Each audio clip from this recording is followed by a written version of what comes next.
Olá, amigos, sejam bem-vindos a mais um vídeo do meu canal. Eu sou o Lucas Knaip e vamos falar sobre o clássico mineiro, Atlético e Cruzeiro. O Atlético vence o Cruzeiro de virada, 2-1 e um resultado que, olha, eu vou te dizer, saiu até barato para o Cruzeiro, considerando ainda mais o que foi o segundo tempo. Ok que você pode também usar o argumento que o Cruzeiro teve suas chances, criou chances claras, a defesa do Atlético aí é um problema que eles vão ter que trabalhar nessa temporada, né? Mesmo usando três zagueiros, o São Paulo não conseguiu trazer muita segurança. Hoje pareceu que ele mudou um pouco a situação esquemática, né? Pela escalação parecia um 4-3-3, né? Mas assim, parece também que ele foi olhando ali, parece que o Alan Franco em meio momento ia para uma linha de três também, ele era o outro zagueiro, né? Ficou um pouco estranho ainda para mim, mas no contexto geral, eu acho que o Atlético Mineiro ele fez uma boa atuação, principalmente considerando o segundo tempo, em que consegue virar o jogo, né? O gol do Bernard com a assistência do Dudu e o gol do Hulk com a assistência do Gustavo Scarpa, né? E belíssimo gol do Hulk, é de se dizer, né?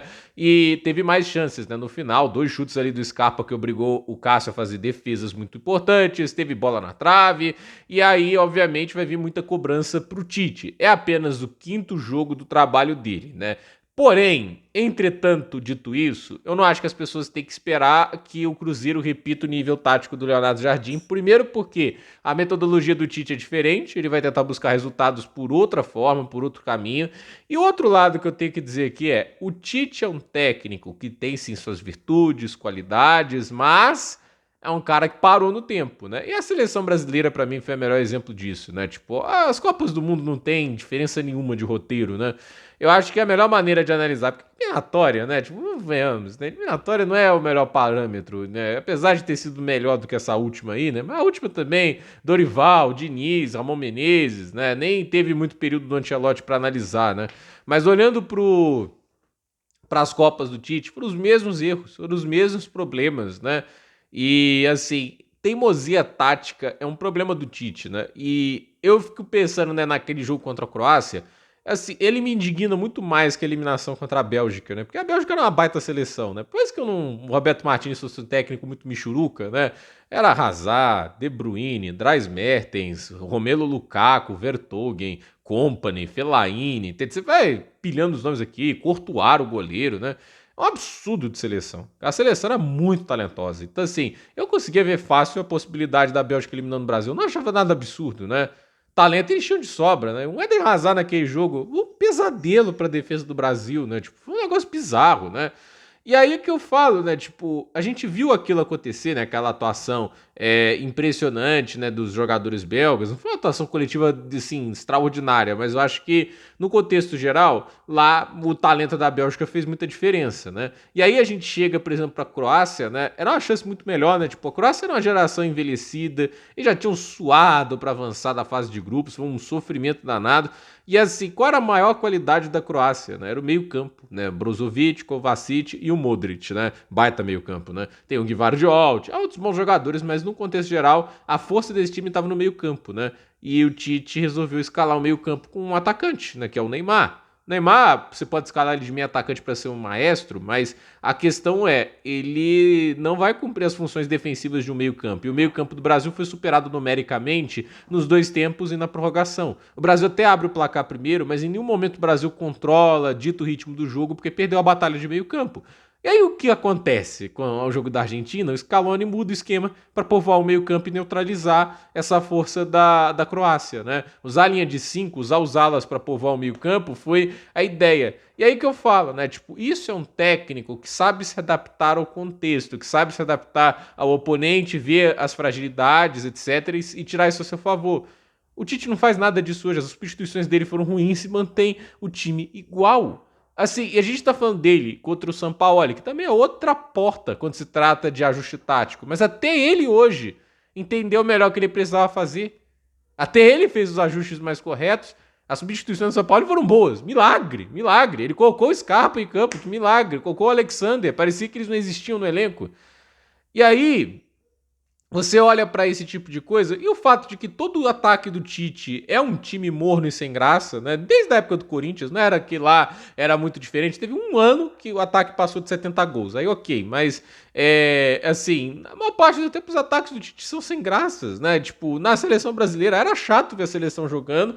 E é sem graça porque não é eficaz. A verdade é que quando a gente precisou desse ataque do sistema aparecer nas Copas do Mundo, ele não apareceu. O Brasil não fez um grande segundo tempo contra a Bélgica. Na maior parte do tempo, o Brasil, assim, só batia na parede, as jogadas eram muito previsíveis, aí dependia de um lance individual bom, que foi o que colocou o Renato Augusto na cara do gol uma vez, e de resto é isso, um chute de fora da área foi a melhor chance do Brasil, que é aquele chute do Neymar que o Courtois defendeu. E ali a gente tá falando de um time que tinha Neymar, Felipe Coutinho no auge, entre vários outros craques espetaculares do futebol. A gente tem o que no Cruzeiro? Tem o Caio Jorge, tem, óbvio, também o nível, ele não tá enfrentando De Bruyne e Lukaku no auge mais, né? Mas a questão é, ele tem o Caio Jorge, que é um grande jogador, tem ali o Matheus Pereira, etc. Mas não é o elenco de ouro do Cruzeiro. Eu não sei se estou ofendendo o torcedor do Cruzeiro aqui, mas pra mim, a maior mérito do time ter jogado bem na temporada passada é do Leonardo Jardim, que eu acho que o trabalho tático dele foi muito acima da média. Ninguém tava esperando o Cruzeiro lutando pelo título do Brasileirão. Alguém realmente esperava? O Caio Jorge só virou artilheiro de verdade no Cruzeiro com o Leonardo Jardim. Antes disso, ele não era um cara que todo mundo chamava atenção. Não à toa, o Cruzeiro contratou o Gabigol. O Cruzeiro contratou o Dudu, né? Tudo bem, Alexandre Matos, aquelas maluquices, né? Mas a verdade é que, assim, não havia essa confiança no Caio Jorge. O Caio Jorge se tornou isso por causa do Leonardo Jardim. E assim, o Tite, qual a última vez que o Tite potencializar um jogador, falando, esse cara na mão do Tite, né? Cara, de novo, né? Tipo, quando a gente vê aquelas coletivas insuportáveis, né? Com termos muito enjoativos, né? Os externos, né? Ele não consegue usar um jargão popular, pontas, né? Tipo, nem é um negócio, uma palavra inventada e tudo isso, né? E sempre tenta dar intelectualizado em tudo, etc. E aí a gente vê o trabalho dele, etc. Não tem nada de novo comparado ao que a gente tinha antes, né? E você precisa se renovar. Por que o Ferguson ficou esse tempo todo no auge, né? Porque o cara se renovava, o cara era inteligente, era um cara que sabia aprender com as derrotas, etc. E é uma coisa que não aconteceu com todo técnico. Olha, por exemplo, o Mourinho. O Mourinho tá muito aquém do auge dele, né? Entre vários outros nomes que não conseguiram, assim, melhorar com o passar do tempo e acabam que se hoje, tipo assim, ainda podem ter lá suas virtudes, qualidades, né? Mas estão aquém daquilo que foram no seu melhor, né? Então, pra mim, assim, o Tite é um exemplo muito claro de um cara que, assim, ele estava no Brasileirão e prosperou no momento que o nível tático era mais baixo. Hoje o nível tático é mais alto, né? Por mais que eu não morra de amores pelo Sampaoli, ele é acima da média do que a gente tinha no Brasileirão há 10 anos atrás, quando o Tite dominava. A mesma coisa vai valer do Felipe Luiz, mesmo pro Abel Ferreira, vai para vários técnicos aqui dentro do futebol brasileiro. O nível subiu no Brasileirão. O sarrafo tá mais alto. E um trabalho do Tite, como que aconteceu lá naquela época de 2015, 2017, que se não me engano foram os últimos Brasileirões que ele ganhou, né? Eu posso estar errando aqui um ano, né? Acho que não foi isso não, mas 2017 foi o Carille, né? 2015 que foi a última vez que o Tite foi campeão brasileiro, né?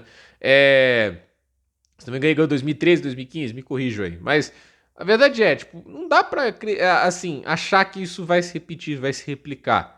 Ele é contratado por isso, pelo currículo que ele já construiu, é um técnico bem sucedido, etc.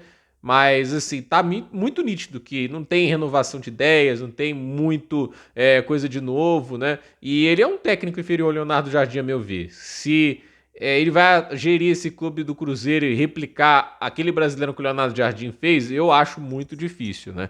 O elenco do Flamengo que ele tinha em mãos era melhor que esse Cruzeiro e ele não levou aquele Flamengo a lugar nenhum. Essa é a verdade. O time não era campeão brasileiro, não ia ser campeão da Copa do Brasil, não é campeão de nada. Então, agora é ver o que ele faz aí no Brasileirão, porque, se não me engano, com esses resultados o Cruzeiro não avança de fase no Campeonato Mineiro. Então, vamos ver aí o que o Campeonato Mineiro ainda reserva. Acho que o Atlético vai passar com o melhor segundo lugar, porque é a primeira vitória do Atlético. O Atlético só tinha empatado, né? Tá invicto, mas também só ganhou agora, né? Mas pelo menos ganhando um clássico já mostra algumas coisas melhores do que a gente viu nas últimas partidas, que, convenhamos, não tava dando muito motivo pra torcida do Galo sorrir. Mas hoje é uma vitória no clássico mais importante do Atlético no ano, e mais do que isso, né? Tipo, mostrou alguns sinais positivos. Pode ser fruto também dos problemas do adversário, que já perdeu para times fracos aí nesse estadual? Pode, mas por outro lado, eu acho que tem que se elogiar, tipo assim, ver que tem algo nesse time para extrair, tem algum futebol, e se o Atlético conseguir contratar as peças certas, dá para fazer um time muito legal. Eu acho assim, o Assad acho que seria uma grande contratação, a mesma coisa eu falo ali para trazer ali mais um zagueiro de qualidade, né? Eu não acho que venha um Veríssimo da vida, né? Mas se o Atlético souber ali os alvos certinhos, trouxer um bom primeiro volante, trouxer ali um meio atacante jovem de qualidade, como é o caso do Lucas Assad, eu acho que esse time tem potencial de fazer um bom Brasileirão. Eu tô curioso para ver o que o Cassieira vai fazer, é um jogador que tá me chamando bastante atenção aí, acho que o Atlético tem potencial, mas também depende do São Paulo entregar um grande trabalho, e assim, esse jogo não faz o trabalho do São Paulo ser mágico, ele ainda tem que mostrar muito mais. O trabalho dele ainda é muito pouco e, assim, ele tá recebendo as peças e tá recebendo bons reforços. O elenco do Atlético é melhor que o da temporada passada, então é responsabilidade dele entregar pelo menos uma classificação à próxima Libertadores. Eu acho que isso é o mínimo perante o que o Atlético monta. Até porque, assim, o elenco não é mil maravilhas, mas também não é o Mirassol que, com o Galmanes, mesmo com o elenco inferior, conseguiu lá. Dá pra fazer mais. Então, gente, por esse vídeo é isso. Dúvida nos comentários, deixe seu like, se inscreva no canal, compartilhe esse vídeo e até o próximo vídeo.